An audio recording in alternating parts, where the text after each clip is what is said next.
Amina. Ng'ovuddemu ebyotambuliramu owooluganda okyalina obudde okukyuka. Haleluya. Obwesaajo okyalina weeyo gikozese ng'okyuka. Haleluya. Kubanga Mukama waffe atugamba okukyuka. Bw'oba tokyuse ogenda sigala nga bw'oli. Amina.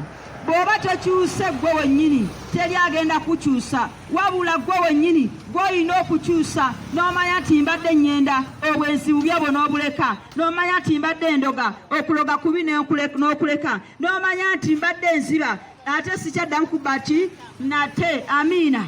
N'okyuka gwe wennyini agambye bw'olikomawo nange ndikuzza okomewo eka. Tuli mu biro eby'oluvannyuma. Owooluganda awulira eddoboozi lino kye kiseera okomewo eka.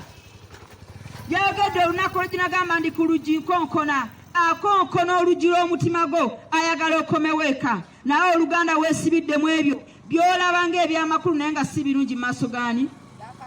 Maaso ga Katonda. Bwe byokola n'osanyuka n'ate nga birumya abalala. Haleluya.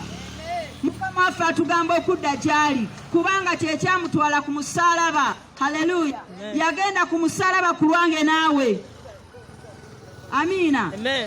Kyavayo Yokaana 3:16 agamba ti bw'atyo Mukama bwe yayagala ensi n'okuwaayo n'awaayo omwana we yazaalibwa omu yekka bw'ati buli amukkiriza aleme okubula n'abeera n'obulamu obutaggwaawo.